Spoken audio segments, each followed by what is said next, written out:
Chers amis, bonjour. Nous sommes le samedi 8 avril 2023. Il est 9 heures. Quelques news de l'Arménie, de l'Artsakh et de la diaspora arménienne. Tout d'abord, comme chaque mois, voilà le dernier numéro des Nouvelles d'Arménie Magazine du mois d'avril qui vient de paraître. Voilà, donc un numéro comme chaque mois, donc comme on le lit avec des reportages, beaucoup d'éléments sur l'Arménie, hein, beaucoup de photos dans la région de Syunik, en fait, en Arménie. Hein.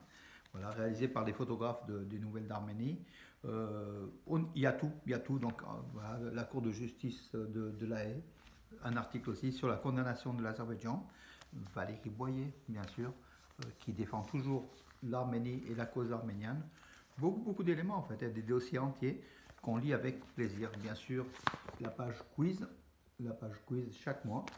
Et puis des éléments donc sur Valence, Lyon, Marseille, toutes les communautés en fait. Hein. Info des communautés, donc Galo Paylan à Nice. Voilà. Voilà mes amis, Nouvelles d'Arménie Magazine qui vient de paraître. Bonne lecture pour ceux qui sont abonnés.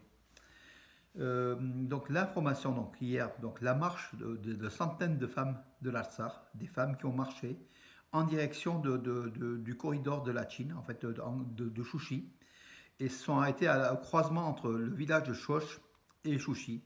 Voilà, donc elles étaient parties donc du mémorial des victimes de la guerre de l'Artsakh à Stepanakert. Elles ont marché vers à peu près à 2 km donc, de ces lieux, vers un croisement d'une route entre Choch et Chouchi. Plusieurs centaines de femmes avec des slogans, de très nombreux slogans qui marchaient, donc avec les enfants aussi, hein, qui affirmaient donc les slogans, portaient donc les éléments. Nous n'avons je vais vous le dire. Attendez, village. Non, ça, c'est un autre article, mes amis. Alors, nous n'abandonnerons jamais l'Artsakh, en fait, voilà. C'est pour démontrer de l'âme de la nation arménienne de l'Artsakh. Nous ne nous rendrons pas.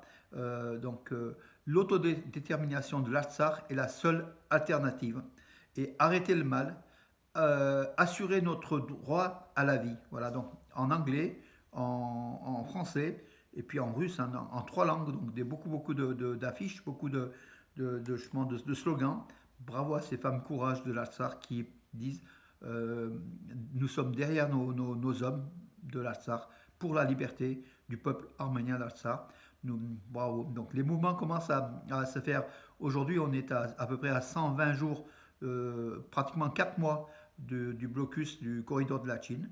Et la population commence à s'irriter et à se mobiliser davantage. Hein, voilà, donc contre l'agresseur azéri qui bloque le corridor de la Chine et qui désire réaliser une purge ethnique des Arméniens de l'Artsakh. Voilà, qui demande aux Arméniens pratiquement de l'Artsakh de partir, de laisser leur terre. Voilà où on en est aujourd'hui. Donc une situation de blocage, il faut dire. Hein. Donc voilà, malgré toutes les condamnations mondiales de l'Azerbaïdjan, l'Azerbaïdjan ne bouge pas d'un iota, fort de son armée, fort du soutien de la Turquie, peut-être la Russie aussi. Voilà donc où on en est aujourd'hui. La situation, donc, elle est dramatique et nous pensons à chaque instant à nos compatriotes de l'Artsakh qui sont dans un îlot, enfermés, encerclés comme une prison sur leur propre terre, une terre qui est merveilleuse et que nous, on a eu la chance de la visiter plusieurs fois. Je pense qu'on aura d'autres occasions, mes amis, donc de la revisiter puisque l'Artsakh restera arménien de toute façon. Donc le village d'Aravno, donc c'est un Artsakh encore une fois, donc qui a été évacué il n'y a pas très longtemps pour justement c'est la région du corridor de la Chine. Donc ce village a été donc complètement détruit par l'occupant azéri. C'est ce qu'indique le centre pour la vérité et la justice avec des photos satellites à l'appui. Donc le village a pratiquement été rasé afin que l'Azerbaïdjan y construise donc enlève toutes les traces de la population arménienne de ce village pour construire une autre ville ou village, donc à l'image des Azéris, de l'occupant azéri. Voilà encore une fois. C'est ce que le village d'Aravno qui a été sacrifié, c'est ce qui, comment dirais-je, c'est tous les villages de l'Artsakh qui sont occupés par l'Azerbaïdjan, qui ont la même menace, qui pèsent. D'ailleurs, certains villages ont dû être rasés pareil, hein, donc nous n'avons pas encore des images, mais en tout cas, la photo satellite de ce village d'Aravno qui a été cédé et rasé aujourd'hui par l'Azerbaïdjan prouve cette politique génocidaire de Bakou envers les Arméniens, voilà, qui rase toute trace de la présence arménienne sur ces terres séculairement arméniennes. Le ministre arménien de la Défense, au ministère, pardon, le ministère arménien de la Défense a tenu une discussion hier sur le thème de l'engagement des femmes arméniennes au sein des forces armées d'Arménie. Voilà, donc on en parle de plus en plus de faciliter l'accès aux femmes à l'armée, donc avec un engagement. Donc voilà, l'armée arménienne a besoin d'effectifs et les femmes peuvent compléter pleinement ces effectifs et pas que dans l'administration en fait, hein. Même sur le terrain, les femmes peuvent apporter beaucoup à l'armée arménienne. Nous avons des tireurs d'élite très très doués chez les femmes. Voilà, les femmes ont aussi des qualités. Et l'intégration à l'armée arménienne, comme sur le style d'Israël, hein, en fait, le Tsahal, ça serait donc une très très bonne chose pour l'Arménie qui a réellement besoin d'effectifs aussi face à un ennemi turco-azéri qui est bien sûr supérieur en nombre, mais que l'Arménie doit être toujours là, doit renforcer son armée pour faire face justement à sa sécurité tout simplement. Hein, voilà. Oui, que dire d'autre. Oui, les Azéris ont tiré en direction du village arménien. Donc les villageois arméniens qui travaillaient en Arménie en fait, hein, dans la région de Khenatsar, c'est un village. Ils ont dans le Sunik, dans la région de Sunik, frontalière aujourd'hui avec l'Azerbaïdjan, enfin je dirais l'Artsakh occupé. Donc les Azéris, les soldats azéris ont tiré sur des Arméniens qui travaillaient dans les champs, voilà, qui effectuaient donc des semailles du printemps dans le village de Khenatsar. Donc fort heureusement pas de blessés. Bon, c'est chaque jour en fait, hein, je vous en parle, mais c'est chaque jour des violations du cessez-le-feu par l'armée azérie qui veut maintenir une pression, un climat de peur auprès des populations arméniennes des villages pour que ces villageois quittent les régions frontalières afin que l'Azerbaïdjan occupe le terrain. C'est le grignotage, hein, c'est la politique d'extermination de Bakou. Grignoter, faire peur, mettre un climat de peur au sein de la population arménienne, de l'Artsakh comme en Arménie, comme au sud de l'Arménie dans la région de Syunik. Voilà aussi donc, comment dirais-je, voilà les agissements turco-azéris. Un don de 107 millions de drams de Mikhail Vartanyan, au maire d'enfants handicapés de la région de Geralgunik. Alors Mikhail Vartanyan, c'est qui? C'est le beau-père de Henrik Mkhitaryan. Donc Henrik Mkhitaryan, l'ex-capitaine de l'équipe d'Arménie, a épousé sa fille Betty. Et ce Mikhail Vartanyan avec son frère, en fait, qui ont le grand tabaco, le grand candy et Massis Tabac, donc international, avec son frère Mikhail et Karen Vartanyan. Ils ont donc hérité de leur père Hrant Vartanyan qui avait fondé, qui est disparu en 2014, qui avait fondé donc cette grande entreprise qui est l'un des plus importants payeurs d'impôts de l'Arménie. Donc les Vartanyan, donc les frères Vartanyan, régulièrement font des dons à l'armée arménienne, font des dons ici comme on a vu aux handicapés. Voilà une bonne mission. Qui ont aussi construit l'église, la cathédrale de Stepanakert. Ils ont financé. Bravo à eux en tout cas. Bravo aussi à Henrik qui a épousé une famille qui est comment dirais-je, Henrik Mkhitaryan qui a une famille patriote. Voilà, bravo, c'est ce que je voulais dire. Beaucoup d'Arméniens, hein, même nos riches Arméniens d'Arménie sont patriotes, hein, et versent régulièrement de l'argent, tant à l'armée qu'aux organisations.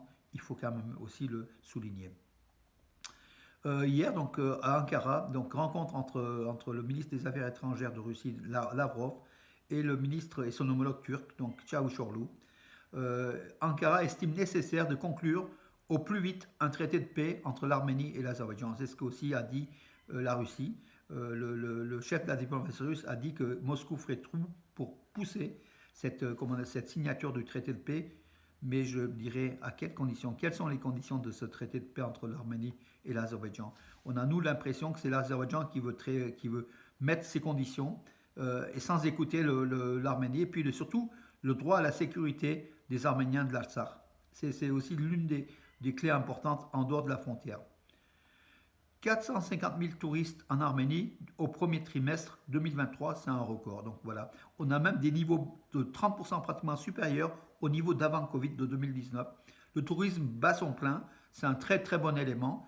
Voilà, donc aussi pour l'économie de l'Arménie, mes amis. Aujourd'hui, cette année, avec ce chiffre-là, on dépassera les 2 millions de touristes à la fin de l'année. si cette tendance continue, elle n'a pas, comment dire, elle devrait continuer. Aller en Arménie, voilà, pour doper nos chiffres, pour doper l'économie arménienne qui en a besoin, parce que l'économie arménienne a doublé son budget à l'armée, passant de 600 millions de dollars à 1 million 200 millions, à 1 milliard de dollars, voilà, pour l'armée. C'est la sécurité de l'Arménie en allant, en faisant du tourisme en Arménie, comment vous garantissez la sécurité de l'Arménie au niveau de son armement, au niveau de son armée, entre autres, hein, et aussi de l'économie, voilà. Pachinian a appelé donc hier Poutine. Bien sûr, il a parlé donc de l'Artsakh, de la situation en Artsakh et du non-respect par l'Azerbaïdjan de toutes les conventions, de tous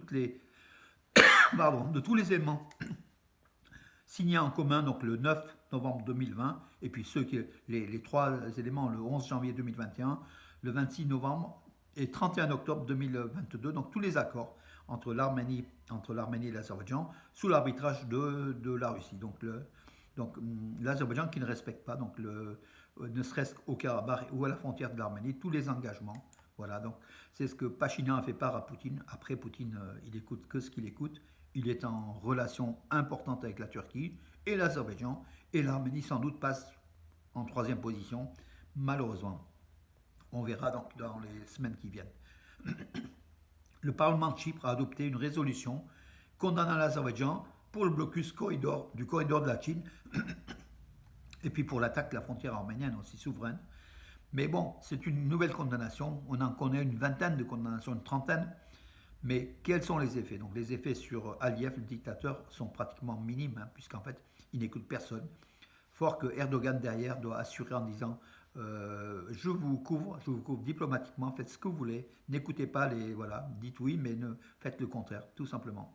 Toutes ces condamnations, ne serait-ce que le tribunal de la Haye, qui est le plus de justice, qui est le tribunal de l'ONU, hein, qui est le plus important, qui a demandé à l'Azerbaïdjan de lever le blocus, et l'Azerbaïdjan en février, c'était je crois le 22 février, et depuis, rien ne se passe, donc toujours le blocus est toujours là, avec la complicité de la Russie, puisque la Russie est aussi à la sécurité du corridor de la Chine, et qu'elle n'arrive pas ou qu'elle ne veut pas arriver à débloquer. Peut-être Poutine par cela veut lancer un message à Pachinian de ne pas trop s'approcher de l'Union européenne et de l'Occident.